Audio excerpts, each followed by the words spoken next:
Quelle est la limite entre choc gratuit et violence ou amoralité symbolique et profonde? Qu'est-ce qui fait qu'on va qualifier certains films de purge infâme en raison de leur violence, alors que d'autres seront considérés comme des chefs-d'œuvre? Votre action sur le film? C'est scandaleux! C'est lamentable de faire des choses pareilles! Je trouve ça extrêmement bien mis en scène, je trouve qu'il y a vraiment des scènes magiques. Un des premiers films à m'avoir fait me poser cette question, c'est Old Boy de Park Chan-wook. Alors que je débutais à peine dans ma vie de cinéphile, on m'a prêté 4 films pour m'initier à un cinéma radicalement différent de ce que l'on m'avait proposé jusqu'alors. Angel Heart, Old Boy, L'Antre de la Folie et L'échelle de Jacob. Et avec le peu d'expérience cinéma que j'avais à l'époque, Old Boy a été un véritable cas de conscience. Ce film pessimiste et sans concession suit le parcours de Oh Dae-soo.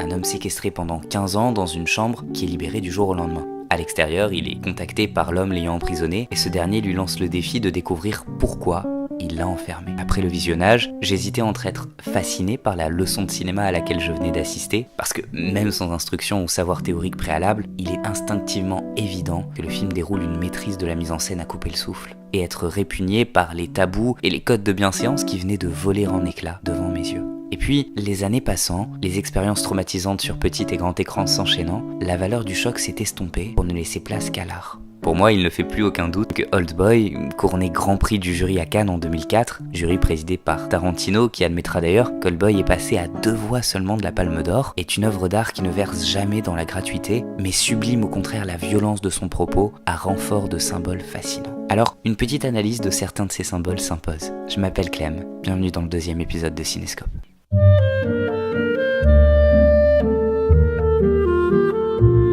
Les symboles sont légion dans Old Boy et il serait impossible de tout analyser en quelques minutes seulement. On va donc s'intéresser à 2 points en particulier. Tout d'abord, les fourmis.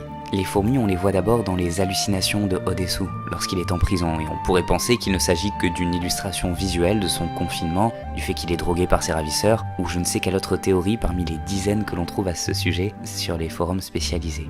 Seulement voilà, il y a une autre séquence culte du film dans laquelle les fourmis reviennent. Une séquence si puissante et marquante qu'on ne peut tout simplement pas la limiter à une interprétation banale telle que ça représente la drogue. Voyez plutôt.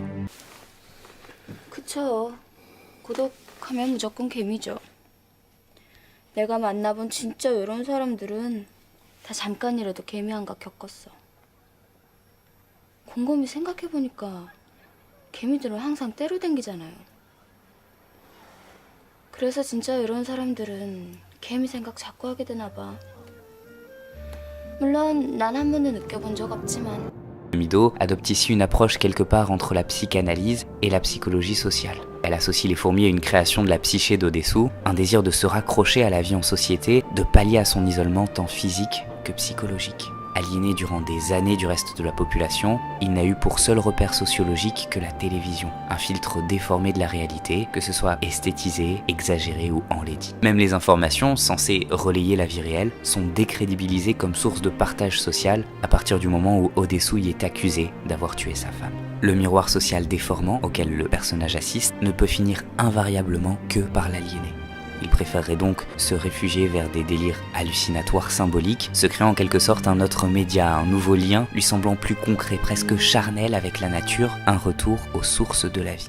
L'aliénation du média audiovisuel peut par ailleurs ressortir comme une subtile mise en abîme de l'objet filmique, comme si Park Chan-wook nous rappelait, au risque de briser la suspension consentie de crédibilité, qu'il ne nous offrait qu'une vision biaisée et défaillante de la réalité. De plus, le cinéaste nous offrait une autre piste d'interprétation peu avant la projection du film à Cannes. 여러분이 못 느끼실지 모르겠지만 스스로는 카프카한테 영향을 많이 받았다고 생각을 해요. 몹시 좋아하고 아까 말씀하신 좀 그 초현실주의적이라든가 좀 부조리하다든가 그런 장면들을 좋아하게 된 것이 그 사람 영향이 컸던 것 같아요. L'absurde, le surréalisme, bien évidemment qu'on les retrouve dans Old Boy. Mais si on pense aux fourmis, la comparaison se fait rapidement avec la Métamorphose de Kafka. Une œuvre dont le symbolisme a fait noircir des milliers et des milliers de pages, et à propos de laquelle Michel Thillard nous fait une analyse sur plusieurs points pertinents, notamment l'esprit humain dans un corps animal et l'être humain dans une famille et une société de cloportes. Le comportement bestial de Odessu à sa sortie de prison renforce clairement cette dichotomie, jusqu'à la scène du restaurant où il réclame quelque chose de vivant avant de s'en nourrir tel un prédateur. Et pour les liens familiaux, on en arrive à la deuxième partie. Je préfère cependant vous prévenir, on va spoiler ou divulgacher, puisque visiblement c'est d'usage. Alors, si vous n'avez pas encore vu Oldboy, ne vous gâchez pas la surprise et revenez après avoir vu le film. Prêt ? Pour cette partie, je vais me baser majoritairement sur un article écrit par Julian Darius et publié en 2013 qui s'appelle Revenge, Hypnotism and Oedipus in Oldboy. Tous les liens seront en description. À la fin du film, on apprend que Mido n'est autre que la fille de Odessu. À partir de ce principe-là, Julian Darius part de la tradition littéraire de l'hérédité psychologique. À la manière des personnages de Zola, se transmettant leur tard de génération en génération, Mido, elle aussi, voit des fourmis, alors même qu'elle affirme le contraire. Si Odessu voyait une multitude de fourmis à taille réelle envahir son espace privé, Mido, elle, fantasme une fourmi à taille humaine dans le métro, comme une fillette abandonnée rêverait de voir une incarnation de son père dans les figures anonymes des transports en commun. L'hérédité nous est d'ailleurs suggérée à d'autres niveaux, notamment le fait que père et fille soient tous deux extrêmement réceptifs à l'hypnose. Ce qui nous conduit au symbole oedipien dans l'œuvre qui crève les yeux. Habile. Tous ceux qui ont vu Oldboy se souviennent du traumatisme qu'est la révélation finale. Alors que le duo Odessu et Mido était à nos yeux le cœur d'une intrigue amoureuse passionnée, le lien de parenté révélé vient détruire brutalement la seule lueur d'espoir qui brillait, venant anéantir nos attentes habituelles légitimes de spectateurs en quête de héros définis et identifiables. Devant nos yeux abasourdis, Park Chan-wook explose littéralement les vitres immaculées de l'appartement, symbolisant le psychisme de Odessu qui s'envole en éclats. À l'image d'Oedipe chez Sophocle, qui poursuit intensément sa quête de vérité, ignorant qu'elle ne va que précipiter sa destruction. Tel le héros déchu de Sophocle qui se crève les yeux après avoir appris l'identité de sa mère, Odessu se coupe la langue. Selon Julian Darius, si les yeux d'Oedipe représentent sa culpabilité liée à l'incapacité à voir la vérité en face, la langue de notre personnage est également symbole de culpabilité, celle des paroles anodines mais qui ont provoqué indirectement la mort de la sœur de Lee Woo-jin. Park Chan-wook a lui-même affirmé que la sonorité du nom Odessu était censée rappeler Oedipus, Oedipe en français, puisque le personnage dans le manga dont s'inspire librement le film s'appelle Shinichi Goto. Et d'après ce que j'ai pu lire sur l'œuvre originale, dans le manga, la relation père-fille n'existe pas. Qui dit mythe oedipien, dit aussi complexe d'Oedipe et le tabou refoulé dans psychanalyse freudienne. Tabou qui dans Oldboy est présent tant chez Odessu et Mido que chez Lee Woo-jin et sa sœur. Le suicide de notre antagoniste sera d'ailleurs accompagné d'un montage simultané avec celui de sa sœur. La main tendue pour la sauver, nous rappelant au passage au tout début du récit où Odessu rattrape un homme sur le point de mourir. Mains tendues qui vont ponctuer le film pour nous ramener irrémédiablement vers la mort de la jeune femme, comme le cycle inévitable du destin dans les tragédies grecques. 당연히 그 댐에서 수아 그 누나의 손을 놓는 행동이 이 모든 이미지들의 그 근본이죠. 누나를 살릴 수도 있었으나 놓아버린 행동. 그것이 이 모든 비극의 시작이었기 때문에 손을 많이 썼어요. Au final, rien qu'avec ces deux points, on réalise à quel point rien n'est jamais gratuit chez un cinéaste, un vrai.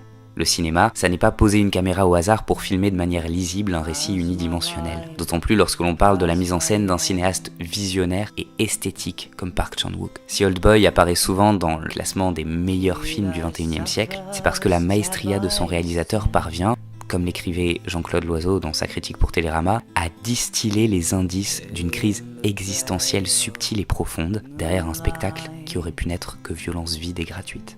À l'issue du film, notre personnage principal, tout aussi fatigué que nous, choisit le mensonge. Alors que sa quête principale a changé en cours de film, passant de la vengeance à la vérité, celle de l'oubli vient conclure le récit. Une façon douce amère d'exprimer le pessimisme paradoxal de son auteur. Des années plus tard, alors qu'il présente Mademoiselle à Cannes, Park Chan-wook résumera son leitmotiv de façon brillante. Je vous quitte sur ces mots. N'oubliez pas de vous abonner à la chaîne, de liker, de commenter et surtout de partager au maximum mon travail autour de vous si vous l'appréciez. C'était Clem, vous venez de regarder le 2e épisode de Cinescope. Je vous dis à bientôt.